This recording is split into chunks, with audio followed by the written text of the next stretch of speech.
Hello students, आज हम BA भाग द्वितीय वर्ष के प्रथम प्रश्न पत्र सामाजिक विचारक के अंतर्गत दुर्खिम के श्रम विभाजन सिद्धांत के अंतर्गत बताई गई यांत्रिक एकता और सावयवी एकता के बारे में चर्चा करेंगे।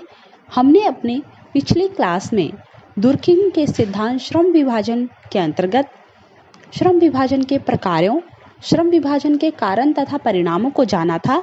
आज हम दुर्खिम द्वारा श्रम विभाजन सिद्धांत के अंतर्गत बताई गई यांत्रिक एकता और सावयवी एकता के बारे में चर्चा करेंगे।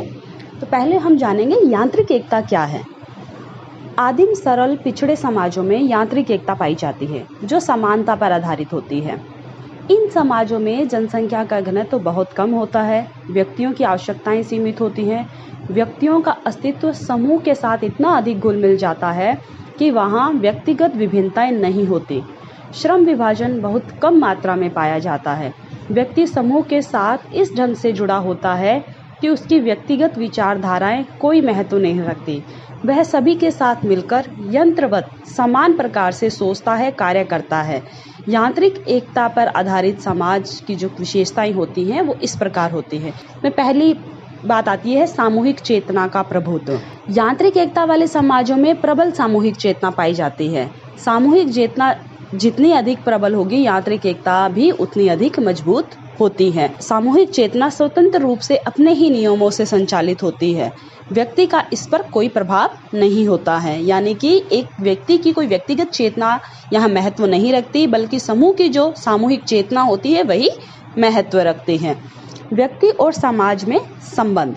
यांत्रिक एकता वाले समाजों में व्यक्ति पर समाज का प्रभुत्व पाया जाता है। इस कारण व्यक्तियों की मानसिक, नैतिक, सामाजिक घटनाओं के क्षेत्र में उनके व्यवहार, विश्वास, धारणाएं समान प्रकार की होती हैं।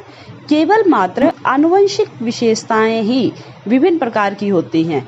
व्यक्तियों के स्वयं के विचार, इच्छाएं, भावनाएं, रूढ़ियां द्वारा निर्देशित होते हैं।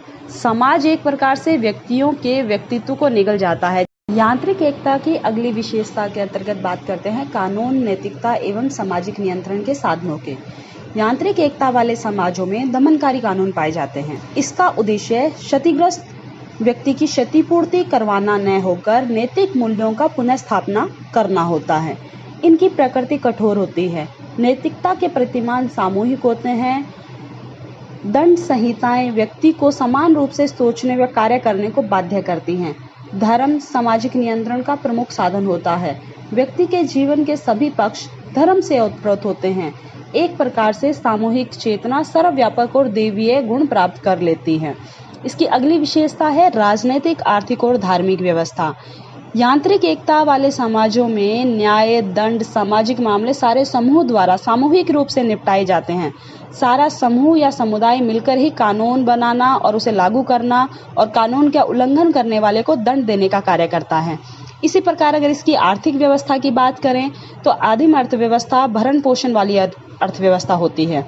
भोजन, वस्त्र, आवास की पूर्ति भी इन समाजों में कठिनाई से होती है। इनमें विशेषीकरण का अभाव पाया जाता है। अगली है धार्मिक व्यवस्था। यांत्रिक एकता वाले समाजों में धर्म की प्रधानता होती है। धर्म सामाजिक नियंत्रण का प्रमुख साधन होता है। यांत्रिक एकता की अगली विशेषता के अंतर्गत बात करते हैं इसकी सामाजिक संरचना किस प्रकार की होती है। यांत्रिक एकता वाले समाजों में सरल सामाजिक संरचना पाई जाती है। व्यक्ति की सामाजिक परिस्थिति प्रदत्त प्रकार की होती है। खंडात्मक सामाजिक संरचना पाई जाती है।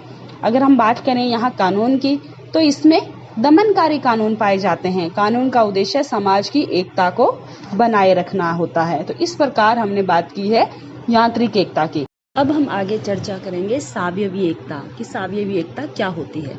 यांत्रिक एकता के विपरीत दुर्खिम ने दूसरे प्रकार की एकता को सावयवी एकता कहा है, जो आधुनिक, जटिल, विकसित और औद्योगिकृत समाजों में पाई जाती है।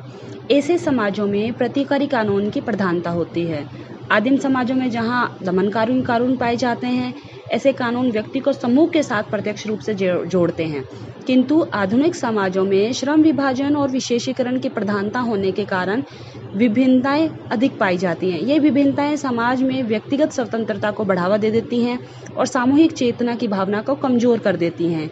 यही कारण है कि व्यक्ति समूह से प्रत्यक्ष रूप से नहीं जुड़ा होता और यहाँ लोगों के पारस्परिक संबंधों को ही अधिक महत्व दिया जाता है। श्रम विभाजन एवं विशेषीकरण की बहुलता के कारण प्रत्येक व्यक्ति केवल एक ही कार्य का विशेषज्ञ हो जाता है और दूसरे कार्यों के लिए उसे समाज के अन्य सदस्यों पर निर्भर रहना पड़ता है। समाज के सदस्यों की यह निर्भरता और विशेषीकरण से उत्पन्न असमानता उन्हें एक दूसरे के निकट आने के लिए बाध्य करती है। हम आगे बात करेंगे सावयवी एकता की विशेषताओं के बारे में। इसमें पहली विशेषता है सामूहिक चेतना का अपेक्षाकृत कम महत्व। जैसा कि हमने यांत्रिक एकता वाले समाजों में देखा था कि वहाँ सामूहिक चेतना प्रबल थी, तो सावयवी एकता में सामूहिक चेतना का प्रभाव कम होता है। अगली विशेषता है समाज और व्यक्ति में संबंध। सावयवी एकता वाले समाजों में व्यक्ति की मानसिक, नैतिक, सामाजिक समानता समाप्त हो जाती है। उनमें व्यक्तिगतता और विशिष्टता आ जाती है। इनकी विश्वास, धारणाएं, मतों में विभिन्नता पाई जाती है। प्रदत्त परिस्थितियों का स्थान अर्जित परिस्थितियां ले लेती है। उसके व्यक्तित्व में अनेक विशेषताएं दिखाई देती हैं। अगली विशेषता है कानून, नैतिकता और सामाजिक नियंत्रण के साधन। श्रम विभाजन के विकास से सामूहिक चेतना में वृद्धि आती है। अब अपराध को समाज विरोधी कार्य न मानकर एक व्यक्तिगत तथ्य माना जाता है। धार्मिक विश्वासों और विचारों में भी कमी आती है। अपराध की अवधारणा में परिवर्तन होने से दमनकारी कानून का स्वरूप बदल जाता है और प्रतिकारी कानून प्रचलित होते हैं, जिसका उद्देश्य नैतिक मूल्यों की पुनर्स्थापना न होकर क्षतिग्रस्त व्यक्ति की क्षतिपूर्ति करवाना होता है। अब कानून ही मुख्य सामाजिक नियंत्रण का साधन होता है। अगली विशेषता की बात करें जिसके अंतर्गत आती है राजनीतिक, आर्थिक और धार्मिक व्यवस्थाएं यहाँ किस प्रकार की होती हैं, तो हम बात करेंगे सावयवी एकता वाले समाजों में जटिल राजनीतिक व्यवस्था पाई जाती है। राजनीतिक कार्य व्यवस्थापिका, कार्यपालिका और न्यायपालिका आदि औपचारिक संगठनों द्वारा किया जाता है। इसी प्रकार अगर बात करें आर्थिक क्षेत्र में बचत का महत्व बढ़ जाता है, परंपरागत व्यवसायों में कमी आ जाती है, व्यक्तिगत संपत्ति में वृद्धि हो जाती है। प्रत्येक व्यक्ति अपनी क्षमता और योग्यता के आधार पर किसी भी प्रकार का कार्य कर सकता है। इसी प्रकार अगर हम इसमें इस धर्म की विशेषता की बात करें तो यहाँ धर्म का प्रभाव जीवन में कम हो जाता है। इसकी अगली विशेषता है इसकी सामाजिक संरचना कैसी होती है। सावयवी एकता वाले समाजों में जटिल सामाजिक संरचना पाई जाती है। व्यक्तियों के सामाजिक संपर्क जटिल और औपचारिक होते हैं। व्यक्ति की सामाजिक परिस्थिति उसके गुणों द्वारा निर्धारित होती है। अगली विशेषता है विभिन्न व्यवसायों का विकास।